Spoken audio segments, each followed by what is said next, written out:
지금 불황이라고 하잖아요. 경기가 안 좋다는 거죠. 근데 이 불황도 금방 회복되는 게 있고요. 금방 회복되는 게 있고 아주 회복이 더딘 게 있습니다. 이렇게 나눠질 수 있지 않습니까? 근데 지금 이 불황이 어떤 불황이냐? 이거를 잘 살펴봐야 됩니다. 금방 회복되는 불황이면은 그냥 잠시 견디면 됩니다. 그런데 회복이 아주 더딘 거면 기다리는 게 손해라는 거죠. 이거는 기다릴 것. 시간이 지나면 해결이 돼요. 기다릴 것. 그러니까 예사 불황이면은 기다리면 되는데 이거면 기다리면 손해입니다.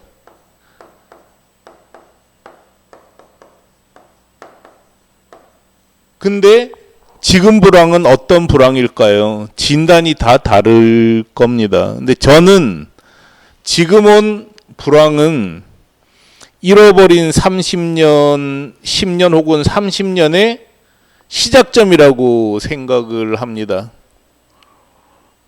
좀 불쾌할 수도 있죠. 근데 저도 틀렸으면 좋겠어요. 여러분이나 한국 소생산자, 소제조자, 소상공인이 어려움에 빠지는 게 뭐 그렇게 좋은 일이겠어요. 한국이 불황에 빠지면 티쿤도 힘들어지는 거는 당연합니다. 왜냐하면 해외 진출하려던 사업자들도 돈이 없어서 할 수가 없고 의욕이 다 꺾여 버립니다. 저도 이런 일이 안 왔으면 좋겠는데 냉정하게 보면은 이거 빼박입니다. 빼지도 막지도 못한다는 거예요. 틀리기를 바라지만 실제로는 잃어버린 10년 혹은 30년이 시작되고 있는 때입니다. 일본이 지금 30년 걸리고 있잖아요. 잃어버린 30년이에요. 잃어버린 30년을 일본이라고 해서 무식해서 혹은 바보래서 겪은 게 아닙니다. 일본 똑똑합니다. 좀 안타깝지만 우리는 늘 일본하고 여러 가지 면에서 자꾸 비교를 하게 되니까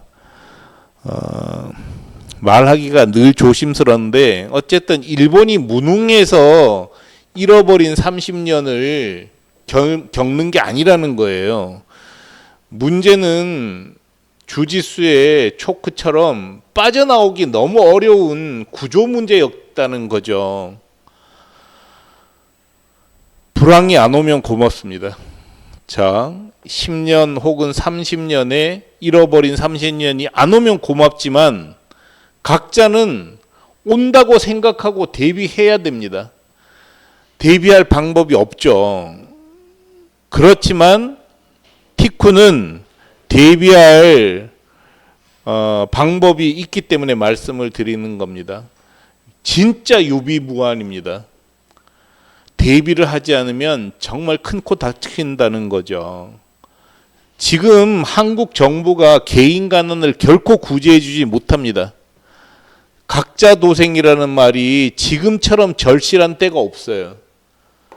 저는 티쿤은 솔직히 아주 특별한 상황이 아니면 먹고 사는데 지장 없는 회사입니다. 그렇기 때문에 오히려 한국의 소상공인들을 보면 안타깝죠.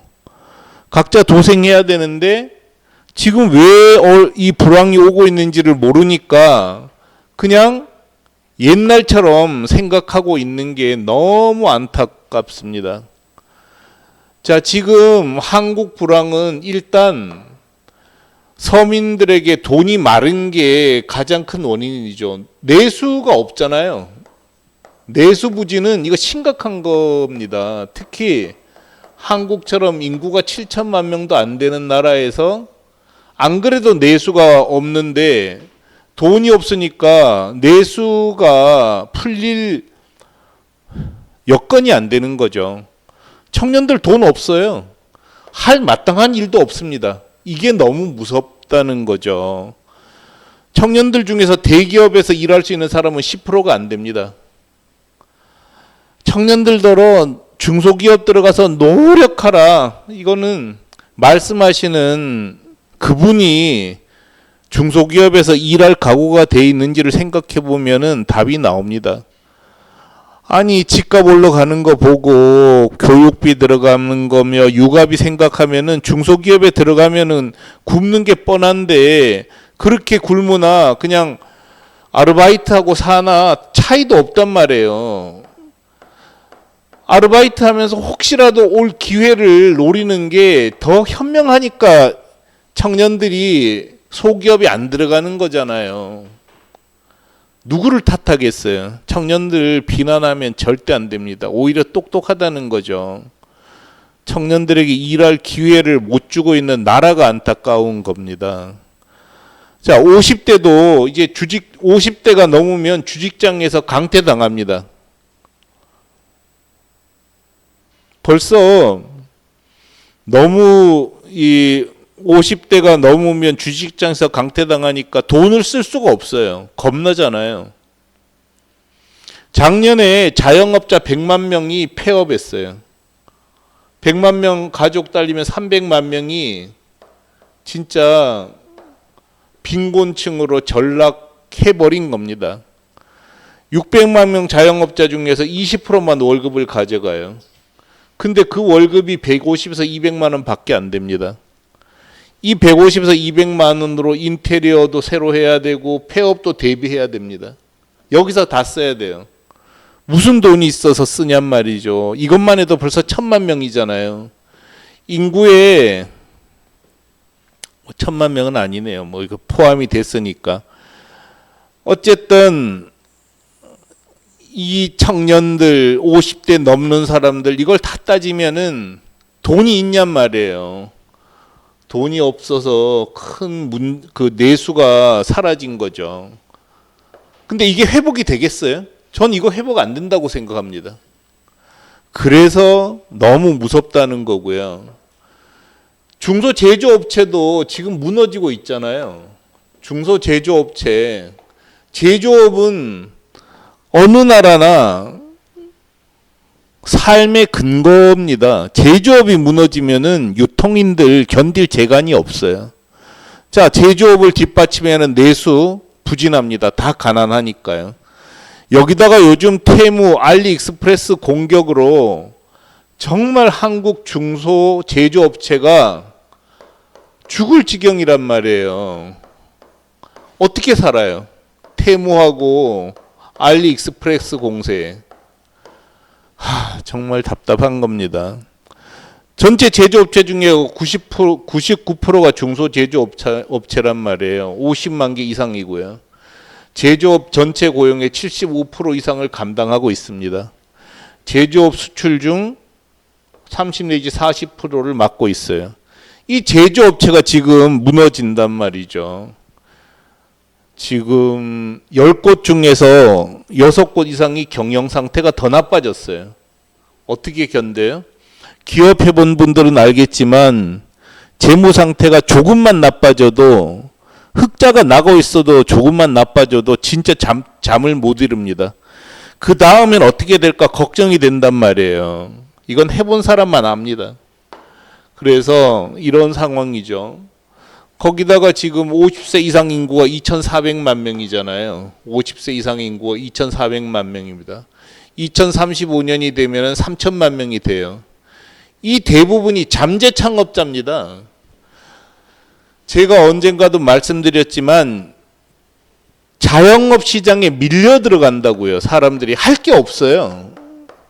자영업에 밀려 들어가요. 그러니까 자영업해서는 안 되는 거죠. 근데도 할 게 없으니까 이렇게 혹시 나는 괜찮지 않을까 이렇게 생각하고 밀려 들어가고 있는 거예요. 자영업이 위험하다는 걸 모르겠어요? 너무 잘 알아요. 그렇지만 달리 할 다른 일이 마땅하지 않다는 거죠. 이런 인구가 2035년에 3천만 명이 된다는 거예요. 무섭지 않을까요? 저는 진짜 무섭거든요. 물론 뭐 저 개인이야 뭐 솔직히 뭐 그렇게 위험한 것도 없지만 너무 많은 동년배들이 고통을 당하는 게 눈에 보이는 거죠. 이 와중에 부동산이 지금 폭락할 거예요. 폭락할 수밖에 없는 구조잖아요. 사회 구조 자체가. 자, 우리나라에서 인구 상위 10%가 상위 10%가 10억이면 되거든요. 순자산 10억 원이면 상위 10%에 속해요. 상위 10%예요. 상위 10%면은 520만 명이란 말이에요. 이 사람들이 국내 여행도 가고 뭐 골프도 치고 이러고 있었던 거예요, 그동안. 근데 순자산 중 78.6%가 부동산이에요, 부동산. 2022년 24년 4월 자료를 보면. 근데 부동산이 폭락하면 순자산 10억 원 있어도 갑자기 가난해져 버립니다. 이게 또 심각한 문제죠. 그래서 정부에서 뭐 보금자리 론이니 50년 장기 대출 론이니 해서 부동산 폭락을 막으려고 떠받들고 있는데 10월, 11월 들어서서 거래량이 급감해 버렸잖아요. 부동산 거래가 완전히 급감해 버렸습니다. 제가 봤을 때는 대책 없어요. 서울 일부 지역, 극히 극소수 일부 지역을 제외하고는 부동산 폭락을 막을 방법이 없다는 거죠. 이렇게 되면은 또 상위 10% 중에서 그러니까 인구 전체 상위 5%에서 10% 사람들도 소비 못 합니다. 소비가 또 줄어드는 거죠. 겨우 최상위 5% 소비만 갖고 살아야 된다. 이런 결론이 나온단 말이에요. 근데 지금 정치 집단은 전혀 대안이 없잖아요. 정치 집단은 대안이 없어요. 이 사람들은 현 시대를 전혀 이해 못 합니다. 왜 이런 불황이 왔는지 몰라요. 그러니까 뭐 기껏해서 국민 전부에게 얼마 나눠준다는 정도로 생각하는데 이건 진짜 기가 막힌 일입니다. 안 하는 것보다 나을 수 있어요. 근데 이거야말로 언발의 오줌 누기예요. 개코도 아무것도 아니에요. 이런 짓 하면 안 돼요. 지금 근본 수술을 해야 될 판에 이렇게 언발의 오줌 누기식으로 정책을 짜고 있다는 것 자체가 기가 막힌 일이라는 거죠.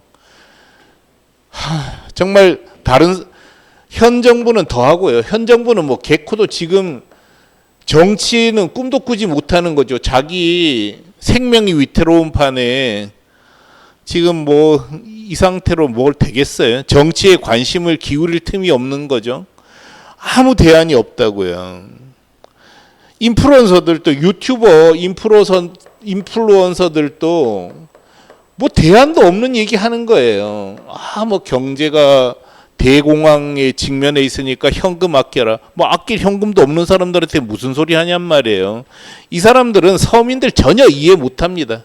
그냥 조회수나 올리자는 이거지. 서민들 이해 못 해요. 자기들이 서민도 아닌데 뭐 유튜버들은. 그리고 뭐 경제 유튜버들은 다 그래도 유학 갔다 오고 그다음에 똑똑한 사람들이거든요. 서민들 심정을 이해를 하고 싶어도 하지를 못해요. 진짜 마음을 모르는 거죠. 상황도 모르고. 자, 자본주의는 반드시 독과점 체제를 만듭니다. 근데 인터넷, 교통혁명, 인공지능 뭐 같은 거기도 하죠. 인공지능, 로봇 이런 게 독과점을 극단으로 끌고 갑니다. 그야말로 이 단어예요. 승자 독식하는 거예요. 승자 독식하는 세계를 만들어 버립니다. 승자 독식을 만들었기 때문에 중소기업이 죽고 있다는 이 구조 문제를 정확하게 이해를 해도 해결할 방법이 별로 없어요.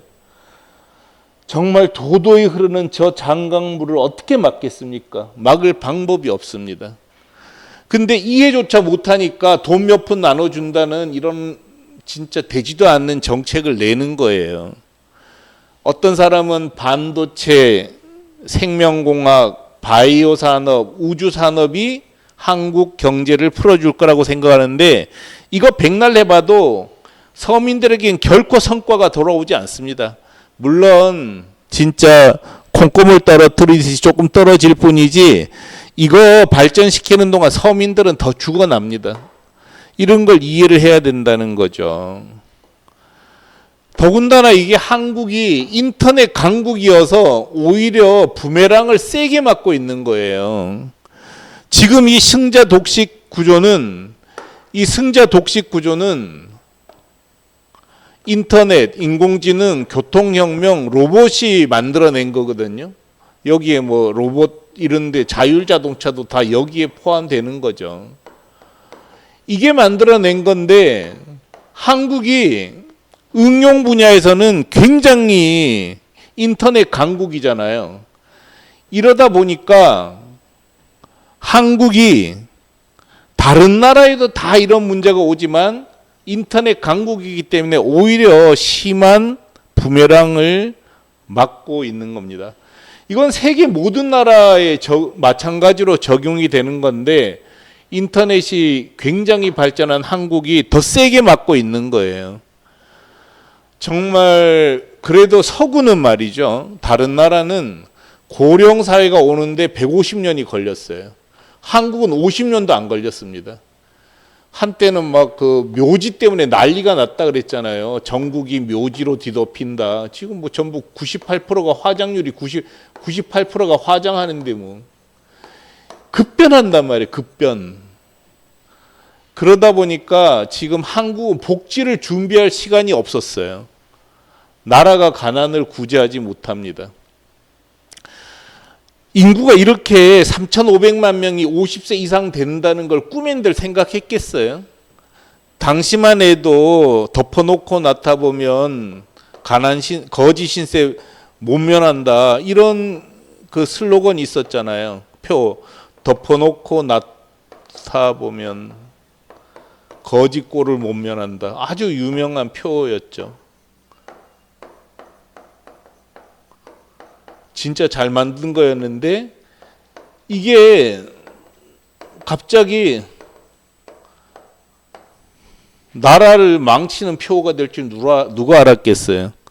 둘도 많다 하나만 놓고 잘 키우자 이런 표가 유행할 때였는데 그때 낳고 난 세대가 지금 전부 다 베이비 부모 2차 베이비 부모가 된 거잖아요. 이거 구제 못합니다. 가난은 상대적인 거거든요. 뭐 옛날에는 지금 서민이 조선시대 왕보다 잘 먹었다 이런 말은 다 쓸데없는 말이에요. 그건 뭐 나물 먹고 물 마시니 대장부 살림살이 이만하면 족하다 이런 말만큼이나 물정 어두운 소리입니다. 왜 사람들이 농촌을 떠나겠어요? 지금 농촌 사람들이 진짜 조선시대 왕보다 잘 먹을 수도 있죠. 뭐 고기 맨날 먹는데 뭐. 또 지방민이 수도로 몰린 현상을 이해하지 못해요. 상대적인 거기 때문이거든요. 그래서 50세 이상 세대는 가난 직격탄을 맞을 수도 있습니다. 이게 조심해야 된다는 거죠. 여기다가 하여간 부동산 투기가 기름을 부은 거죠. 이게 없었어도 어려워져요. 인터넷, 교통혁명, 인공지능, 로봇 이런 것 때문에 어려워질 수밖에 없었는데 한국은 부동산 투기가 결정타를 먹였던 거죠.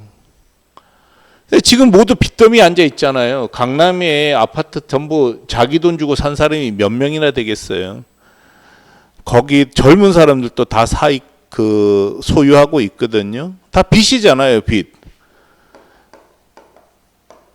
이 문제 어떻게 해결할 거예요? 부동산 투기 때문에 노동의욕도 다 꺾여버렸고 노동의욕이 있어도 승자 독식 구조 때문에 일할 수도 없어요. 그렇지만 있던 노동의욕도 다 사라지게 된 거죠. 빚내서 집사라고 한 사람은 진짜 역적입니다. 미친놈 아니에요? 뭐 이런 말을 만들었단 말이에요. 아니 상식에 맞게 살아야지 이게 무슨 이런 헛소리를 해놔가지고 지금 이 나라를 이 꼴을 만들고 뭐 지난 정부도 집값 못 잡았잖아요. 그런 어떤 의미에서는 굉장히 이론은 간단했던 것도 해결을 못 하는데 인공지능이며 인터넷 교통혁명 이걸로부터 생긴 지금의 불황을 어떻게 이해나 하냔 말이에요. 정말 답답한 거죠. 다 대안 없이 있는데 티쿠는 얘기합니다. 해외 직판 하세요. 다른 방법이 없어요. 어쩔 수 없이 자영업에 들어갈 거면 해외 직판 하셔요. 해외 직판은 현재 나라 상황과 상관없이 개인이 살아남을 수 있는 길이고 아주 특별하지 않은 사람도 할 수 있는 방법입니다. 물론 이것도 티쿤이 도와주지 않으면 못해요. 여러분 혼자 못합니다. 티쿤 도움 없이는 어떻게 하는지도 몰라요.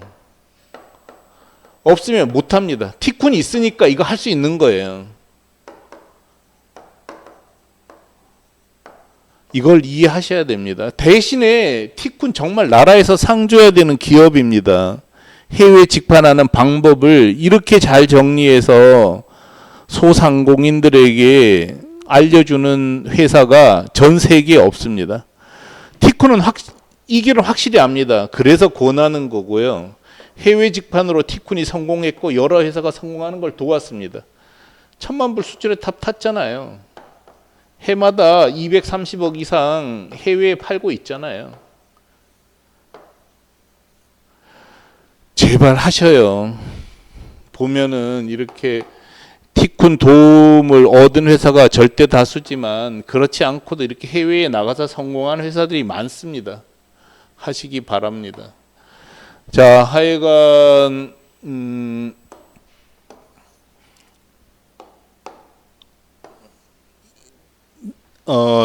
내일 이건 나중에 나오는 사람은 필요 없겠지만 내일 해외 직판 설명이 있어요.